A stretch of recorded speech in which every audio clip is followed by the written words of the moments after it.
قیامت کی ساری نشانیوں کے مکمل ہو جانے کے بعد جب اللہ تعالیٰ قیامت قائم کرنے کا حکم دے گا اور اسرافیل علیہ السلام کو سور پھونکنے کا حکم دے گا، تصور کریں کہ لوگ اپنے روزمرہ کے کاموں میں مصروف ہوں گے کہ اچانک ایک زوردار آواز آئے گی۔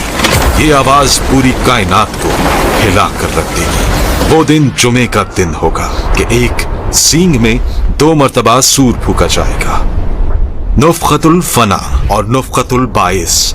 پہلی مرتبہ ایک فرشتہ حضرت اسرافیل کو اپنے پر سمٹتے دیکھ کر سور پھونکے گا تو سب جاندار ختم ہو جائیں گے یا پھر بے ہوش ہو جائیں گے، الغرض سب کچھ فنا ہو جائے گا، کچھ بھی نہیں بچے گا۔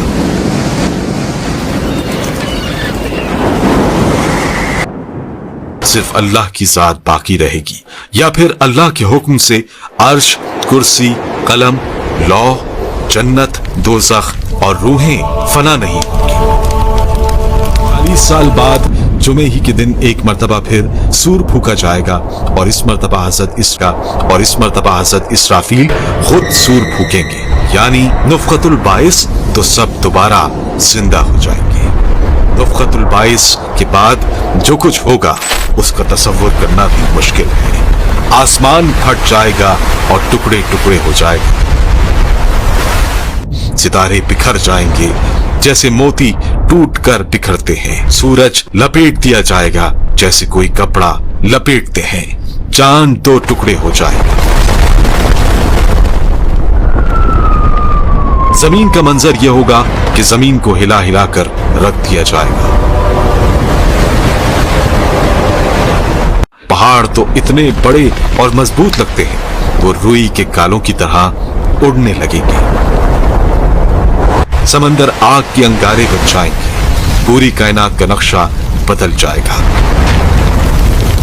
پھر اللہ تعالیٰ اس ساری مخلوق کو اس کے جسم، بالوں اور چمڑے سمیت دوبارہ اسی طرح کر دے گا جس طرح یہ ساری مخلوق پہلے تھی۔ زمین اندر سے ہل جائے گی اور تمام قبریں کھل جائیں گی۔ کروڑوں انسان جو ہزاروں سال پہلے مر چکے ہیں وہ سب دوبارہ زندہ کیے جائیں گے اور قبریں الٹ دی جائیں گی۔ لوگ اپنی اپنی قبروں سے خوف زدہ ہو کر نکلیں گے اور دوڑتے ہوئے اپنے رب کی طرف جانے لگیں گے۔ یہ وہ لمحہ ہوگا جب تمام انسان کہیں گے ہمیں کس نے جگایا، یہ کیا ہو رہا ہے، ہم کہاں ہیں، سال کی دوری پر ہے اور ہماری طرف اس کی پیٹھ ہے۔ قیامت کے دن سورج صرف 1 میل کے فاصلے پر ہوگا اور اس کا منہ ہماری طرف ہوگا۔ کیا حال ہوگا، ہمارے بھیجے گرمی کی شدت سے کھول رہے ہوں گے اور اتنا پسینہ بہے گا کہ 70 گز زمین میں جذب ہو جائے گا۔ پھر جو پسینہ زمین نہ پی سکے گی وہ اوپر کی طرف آئے گی۔ وہ پسینہ کسی کے ٹخنوں تک ہوگا تو کسی کے گھٹنوں تک پہنچ جائے گا۔ کوئی کمر تک اس میں غرق ہوگا تو کوئی سینے تک اس میں تیر رہا ہوگا۔ کچھ تو ایسے بھی ہوں گے کہ ان کے گلے تک بڑے مضبوط اور گہرے رشتے اس دن اپنی وقت کھو دیں گے۔ رشتہ داریاں اور تعلق داریاں کسی کام نہیں۔ سگے رشتہ دار جو دنیا میں ایک دوسرے کو دیکھ کر جیتے تھے اس دن ایک دوسرے سے جان چھڑائیں گے۔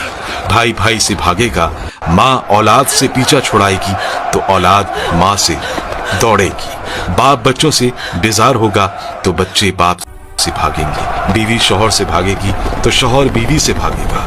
آخرکار کوئی کسی کی مدد کرنے کو تیار نہ ہوگا، ہر جان نفسی نفسی پکارے گی، ہر شخص صرف اپنی ہی فکر میں ہوگا، کسی دوسرے سے اسے کوئی سروکار نہ ہو۔ مصیبتیں یہ چل ہی رہی ہوں گی کہ جہنم کو لایا جائے گا، اس کے بھڑکنے سے مخلوق کے دل دہل جائیں گے۔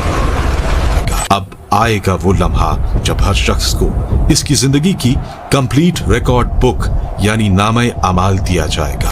نیک لوگوں کی کتاب ان کے دانے ہاتھ میں دی جائے گی، وہ خوشی سے کہیں گے آؤ میری کتاب پڑھو، مجھے یقین تھا کہ میں اپنا حساب پاؤں گا۔ برے لوگوں کی کتاب ان کے بائیں ہاتھ میں یا پیٹھ کے پیچھے سے دی جائے گی، وہ کہیں گے کاش میری کتاب نہ دی جاتی، کاش میں اپنا حساب نہ جانتا۔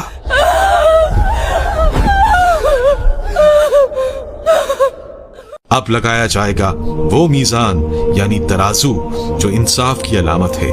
وہ میزان یہاں کی ترازو کے خلاف ہو، وہاں نیکیوں کا پلہ اگر بھاری ہوگا تو اوپر اٹھے گا اور بدی کا پلہ نیچے کی طرف جھک جائے گا، اور اس میزان کی نگران حضرت جبرائیل علیہ السلام جبکہ امین حضرت میکائیل علیہ السلام ہوں گے۔ اس میں ایک ایک کر کے ہر شخص کے اعمال کو تولا جائے گا۔ نیک اعمال اتنے ہلکے لگتے ہیں لیکن میزان میں بھاری ہوں گے، برے اعمال اتنے بھاری لگتے ہیں لیکن میزان میں ہلکے ہوں گے۔ یہاں پر ایک امیزنگ فیکٹ یہ ہے کہ بعض چھوٹے سے اعمال جن کو ہم معمولی سمجھتے ہیں وہ میزان میں بہت بھاری ثابت ہوں گے۔ اس وقت انبیاء اکرام، صالحین، حفاظ اور شہداء اللہ تعالیٰ سے اجازت لے کر بعض لوگوں کی سفارش کریں گے۔ سب سے عظیم شفاعت نبی کریم صلی اللہ علیہ وآلہ وسلم کی ہوگی، جنہیں مقام محمود دیا جائے گا۔ اب جہنم کے اوپر ایک پل لگایا جائے گا جو بال سے باریک اور تلوار سے زیادہ تیز ہوگا، یہی ہے پل صراط۔ اب شروع ہوگا مشکل امتحان، ہر شخص کو اس پل سے گزرنا ہوگا، ہر ایک کی رفتار اس کے اعمال پر منحصر ہوگی۔ بعض پلک جھپکنے میں پار ہو جائیں گے، بعض لائٹننگ سپیڈ میں، بعض گھوڑے کی رفتار میں، بعض چل کر پار کریں گے اور بعض گھسٹ گھسٹ کر، لیکن بہت سے وہ ہوں گے جو کٹ کٹ کر نیچے گر رہے ہوں گے، اور نیچے ہوگی جہنم کی بھڑکتی ہوئی آگ جسے انسانوں اور پتھروں کے ایندھن سے بھڑکایا جا رہا ہوگا۔ جو لوگ پل صراط پار کر جائیں گے انہیں نبی کریم صلی اللہ علیہ وآلہ وسلم کے حوض کوثر پر پانی پلایا جائے گا۔ یہ پانی دودھ سے زیادہ سفید، شہد سے زیادہ میٹھا ہوگا، جو اسے پی لے گا وہ کبھی پیاسا نہیں ہوگا۔ آخر میں اللہ تعالیٰ کا آخری اور مطلق فیصلہ آئے گا۔ جنتیوں کو کہا جائے گا، اے میرے بندے، آج نہ تو تم پر کوئی خوف ہے اور نہ تم غمگین ہوگے۔ جہنمیوں کو کہا جائے گا، آج تمہاری سزا کا دن ہے۔ یہ سب کچھ ڈیپینڈ کرے گا ہمارے اعمال پر۔ اب لوگوں کے ساتھ ان کے اعمال کے حساب سے معاملہ کیا جائے گا، سزا یا جزا اعمال کو دیکھ کر دی جائے گی۔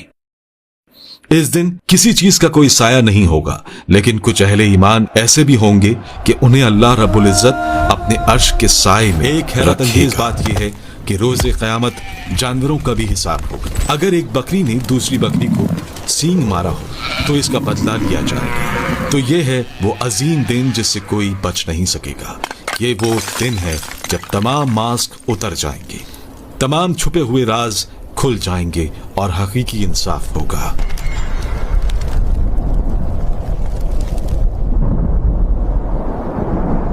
ہمارے پاس ابھی بھی وقت ہے اپنے اعمال کو درست کرنے کا، اللہ سے توبہ کرنے کا، نیک کام کرنے کا، کیونکہ جب یہ دن آئے گا تو پھر کوئی سیکنڈ چانس نہیں ملے گا، کوئی ایکسکیوز ایکسپٹ نہیں ہوگا اور کوئی واپسی نہیں ہوگی۔ سوال یہ ہے، کیا ہم تیار ہیں؟ کیا ہمارا اعمال نامہ ایسا ہے کہ ہم اس عظیم دن اللہ کے روبرو شرمندہ نہ ہوں؟